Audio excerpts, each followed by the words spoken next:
दोस्तों नमस्कार। उम्मीद करता हूं कि आप सभी काफ़ी अच्छे होंगे। और आज मैं जो चर्चा करने जा रहा हूं, जो लगभग 2-3 दिन से जो नोटिस फ्लो कर रही है यूट्यूब पर, UP police head operator, assistant operator और वर्कशॉप में जो रेडियो ऑपरेटर के समकक्षता से रिलेटेड, हेड ऑपरेटर के समकक्षता से रिलेटेड डिप्लोमा वर्सेस बीटेक, उस नोटिस में एक क्लैरिटी भर्ती बोर्ड के जरिए दी गई है कि डिप्लोमा के समकक्ष डिप्लोमा 3 वर्षीय डिग्री है, 3 वर्षीय 3 वर्षीय पाठ्यक्रम है, कोर्स है, और यदि 4 वर्षीय कोई किया है तो वो समकक्ष होगा। तो इसके बारे में मैंने पहले ही वीडियो डाल दिया था, लगभग 24 मिनट की वीडियो मैंने इसको पुटअप कर दिया था स्टार्टिंग में ही।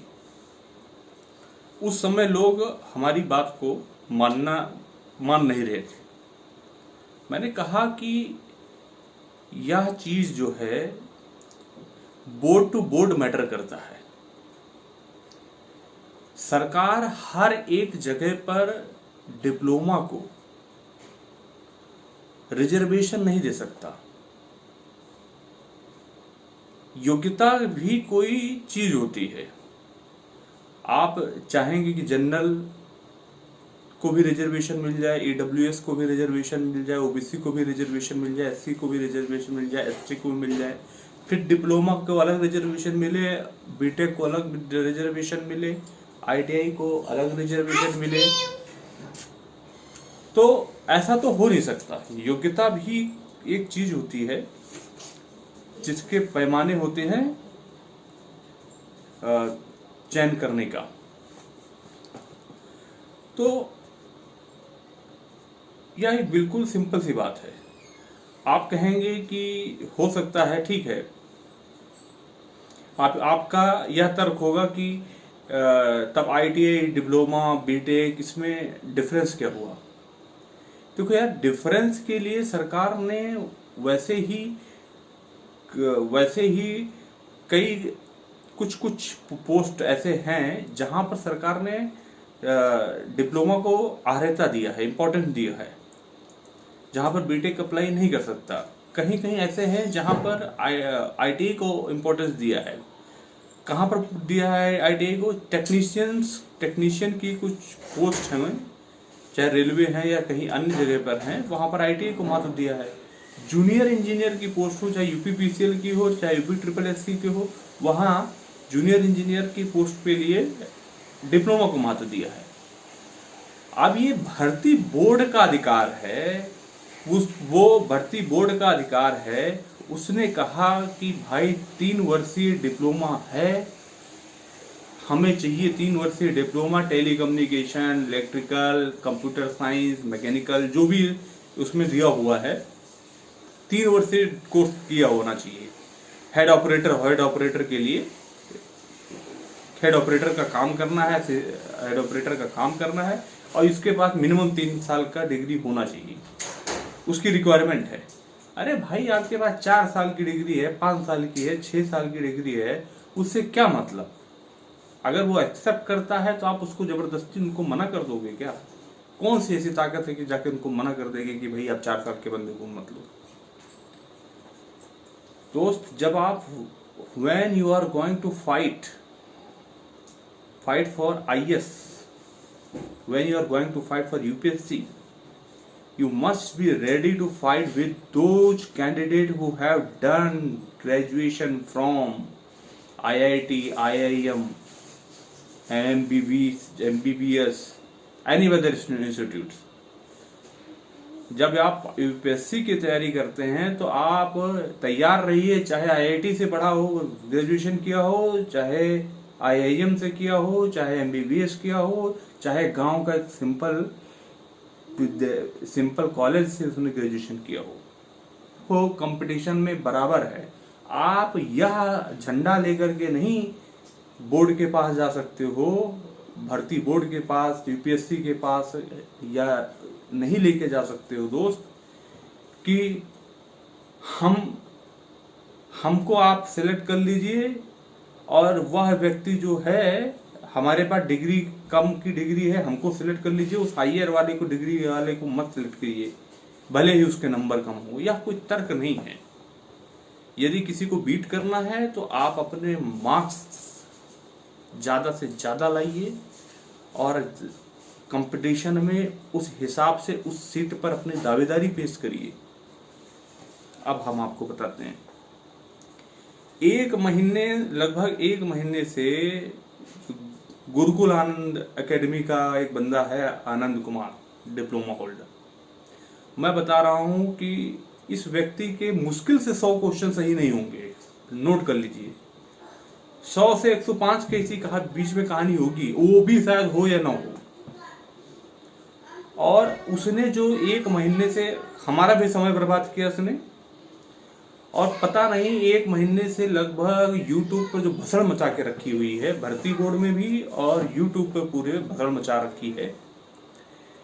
और उसके पीछे कुछ लोग उसके पीछे उसको फॉलो करने के चक्कर में कुछ लोग तो उसको सब्सक्राइब किए होंगे, हम भी सब्सक्राइब किए, मैं भी मानता हूँ। उसको तो अनसब्सक्राइब करूंगा मैं पहले, उसको कुछ लोग सब्सक्राइब किए होंगे, सब्सक्राइब करके लगातार उसकी वीडियो वॉच कर रहे होंगे, और कुछ लोग पैसे भी दिए होंगे उस लीगल फाइट करने के लिए कि भाई हम आपके अधिकारों के लिए लड़ेंगे। किस बात का अधिकार भाई? आपका अधिकार तब है जब आपके मार्क्स टॉप लेवल में है, तब आपका अधिकार है। आप केवल अपने अधिकारों की दावेदारी अपने मार्क्स के आधार पर कर सकते हैं, अपने कैटेगरी के अकॉर्डिंग, कि हमारे नंबर इतने नंबर हैं। आप 113 क्वेश्चन वाले को सिलेक्ट कर रहे हैं, हमारे 125 क्वेश्चन सही हैं, तब दावेदारी होती है। ये नहीं होती है कि हम डिप्लोमा किए हैं तो बीटेक वालों को बाहर कर दो। ये कोई दावेदारी का प्रश्न नहीं है। अधिकार भीख मांग के नहीं लिया जाता, अधिकार पे दावा किया जाता है, अधिकारों के लिए लड़ा जाता है। आप समझिए।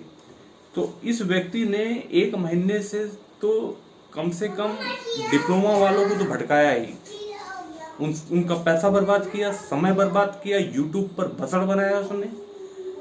उस व्यक्ति को भी पता था कि हम जो लड़ाई लड़ रहे हैं वो गलत लड़ाई लड़ रहे हैं, जिसमें हमको फेल होना ही होना है, जिसमें 99% फेल होना है। क्योंकि मैंने बताया कि भर्ती बोर्ड ओ लेवल सर्टिफिकेट के समकक्ष बीटेक को इक्वल मान के रखा है। ओ लेवल को 1 ईयर का कोर्स माना है, 1 ईयर से ज्यादा के कोर्स वाले जो भी हैं वो बीटेक के वो ओ लेवल के समकक्ष मान लिया है। मतलब जो भी डिग्री उनसे हायर लेवल में है वो उसके समकक्ष या उससे ऊपर है, उसके बराबर में है, ये मान लिया है। ठीक है। तो यह बोर्ड हायर डिग्री को उसके न्यूनतम क्वालिफिकेशन की इक्वल मान के चल रहा है, तो इक्वल है। मैंने भी बताया कि भाई 3 साल के कोर्स के कंपैरिजन में अपने 4 साल का कोर्स किया है तो कोई दिक्कत नहीं है। 4 में 3 आ रहा है, इक्वल तो 2 साल के कोर्स में ही होगा, लेकिन 3 के बजाय 4 होगा तो वो तो इक्वल हुई होगा। बेसिक कंसेप्ट जो फॉलो कर रहा है वो चल रहा है। अब आप कहेंगे भाई UPSSC, UPPCL, रेलवे, भाई उनकी अलग कहानी है। वह नियोक्ता पर डिपेंड करता है, या कोर्ट को डिसाइड नहीं करेगा कि क्या एलिजिबिलिटी है। कोर्ट को और भी न्याय करना है। कोर्ट को न्याय करने के लिए 140 करोड़ की पॉपुलेशन है, उनको न्याय करने के लिए अन्य भी काम हैं। वो एलिजिबिलिटी डिसाइड नहीं करेगा UPSC की, UPPCL की, SSC की, UPSSC की, और यूपीपीआरबी की एलिजिबिलिटी डिसाइड नहीं करेगा। और उनका कोर्ट का भी समय मत बर्बाद कीजिए। यदि आप अच्छे मकसद के लिए लेकर के जा रहे हैं, एक अच्छा एम है, मान लीजिए आप कोई भर्ती बोर्ड के पास ऐसे सुझाव लेके जाए कि जिसके सभी के हित हों, जिससे कि मतलब भर्ती प्रक्रिया में कुछ ऐसा सुधार किया जा सकता है जिससे कि सभी के कल्याण की बात हो, तो वो अधिकारी लोग सुनेंगे आपकी बात, अधिकारी सुनेंगे आपकी बात, मिनिस्टर सुनेंगे, कोर्ट भी सुनेगा आपका।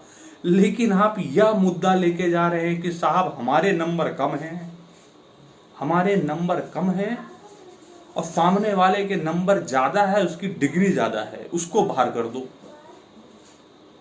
ये बेवकूफी कौन एक्सेप्ट करेगा यार।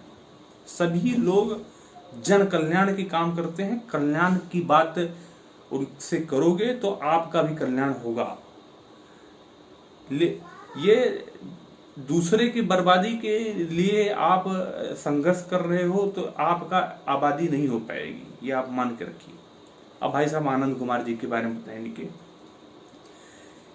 इस व्यक्ति का खुद के नंबर नहीं है, खुद के मार्क्स नहीं हैं इस व्यक्ति के, आप समझिए। और उसने लंका की लड़ाई लड़ने के लिए चल दिया उसने।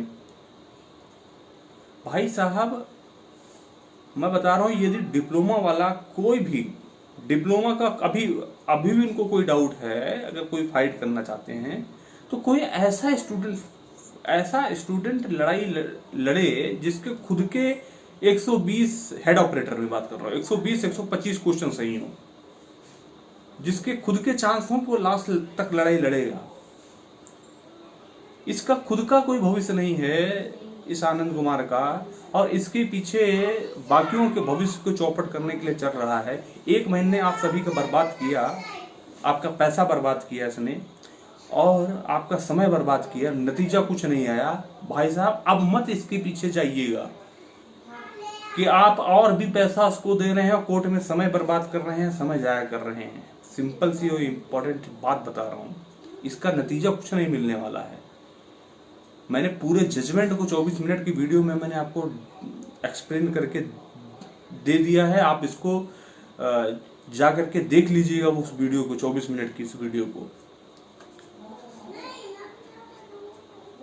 पहले तो इस व्यक्ति को अनसब्सक्राइब करिए। इसका अपना व्यक्तिगत मकसद था, क्योंकि इसका खुद का गुरुकुल आनंद एकेडमी, इसका खुद के कोचिंग इंस्टीट्यूट है, पहली पॉइंट उसके गुरु के लिए। दूसरा, वो अपना चैनल, मैं देखा था उसके 1000-2000 सब्सक्राइबर थे, आज की डेट में उसके लगभग 6000 सब्सक्राइबर पहुंचने वाले हैं।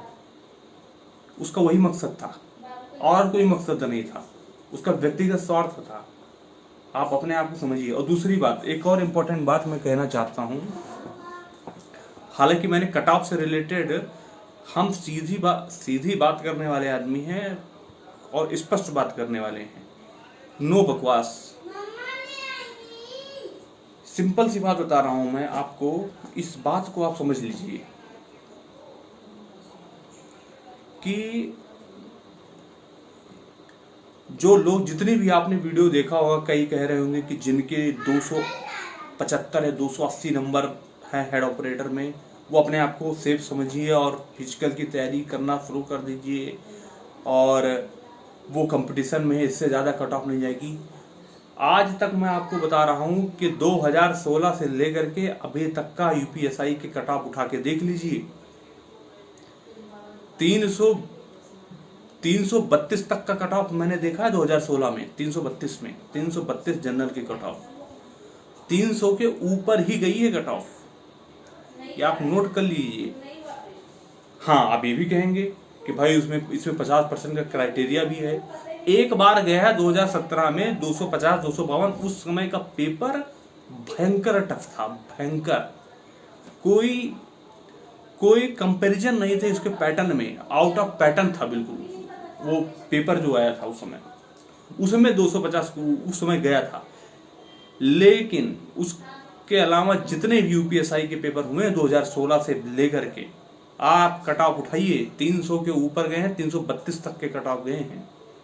तो कहने का मतलब है, यदि आपके हेड ऑपरेटर में, सिंपल सी बात बता रहा हूं, 120 क्वेश्चन हैं तो आप डेडिकेटिवली यूपी पुलिस हेड ऑपरेटर पर ही फोकस करिए, अन्यथा इसे आप सेकंड ऑप्शन में डाल दीजिए।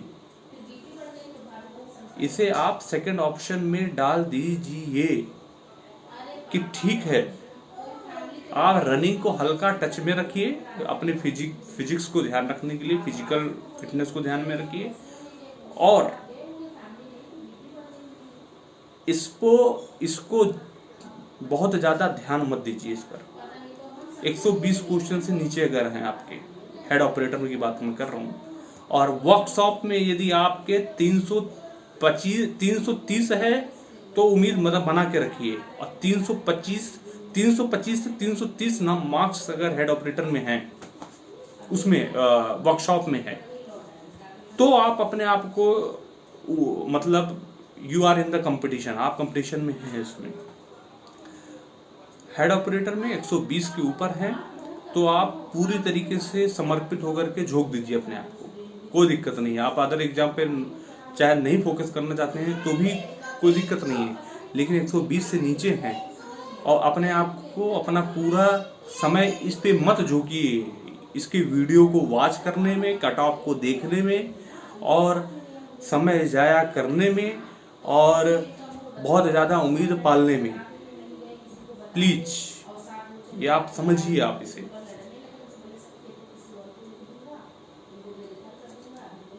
क्योंकि आप यदि आपको डाउट हो तो भाई बीटेक वालों का ग्रुप आप उठा के देख लीजिए, बहुत सारे ग्रुप होंगे, आपको 500-700 बंदे तो ऐसे ही मिल जाएंगे जो 300 के ऊपर हैं, कट ऑफ के ऊपर 300 के ऊपर कट ऑफ तो ऐसे ही मिल जाएंगे। तो इसीलिए मैं कह रहा हूँ भाई कि 120 के ऊपर अगर हेड ऑपरेटर में है तो सब कुछ दांव में मत लगा दीजिए, अपनी अदर एग्जाम की तैयारी पूरी तरीके से करना शुरू कर दीजिए, ताकि आने वाले समय में अगले की उम्मीद बन जाए। ठीक है, तो बहुत बहुत थैंक यू। और ऐसे बकवास, ऐसे चूतिया लीडर जो हैं, इनके पीछे समय जाया मत करिए। यदि आप सिलेक्शन लेना चाहते हो, पढ़े लिखे और होनहार स्टूडेंट को लीडर बनाइए तो कुछ समझ में भी आता है। कोई डिप्लोमा का बंदा यदि उसको लगता है कि अभी भी हमारी एलिजिबिलिटी की उम्मीद है, तो होनहार स्टूडेंट, पहली बार होनहार स्टूडेंट इस भसल में पड़ेगा नहीं, कोर्ट के चक्कर में और इन सब के चक्कर में पड़ेगा नहीं, और जहां पर हारने का चांस हो कोई भी। लेकिन फिर भी यदि हो तो कोई भी आए डिप्लोमा का कोई भी स्टूडेंट जिसके हेड ऑपरेटर में 120 क्वेश्चन से ऊपर सही है, जो जिसके चांस है कि वो लास्ट तक जाएगा, भर्ती प्रक्रिया के खुद तो जाएगा ही लास्ट स्टेज तक, जिसका खुद का कोई उम्मीद नहीं है जाने का, वो दूसरी की लड़ाई क्या लड़ेगा। बहुत बहुत धन्यवाद। उम्मीद करता हूं कि आप सभी काफी अच्छे होंगे और सही रास्ता और सही डायरेक्शन आपको चाहिए तो आप हमारे चैनल को आप सब्सक्राइब कर लीजिए, जिससे आपका सही रास्ता निकले। ठीक है, 8 साल का एक्सपीरियंस है मेरे को प्राइवेट सेक्टर में, आईटी सेक्टर में, समझे। हम अदर चीज में भी हेल्प कर सकते हैं। बहुत अप्स एंड डाउन मैंने देखे हैं, वह चीज आपको काफी हेल्प करेगा, गाइड करेगा। Thank you.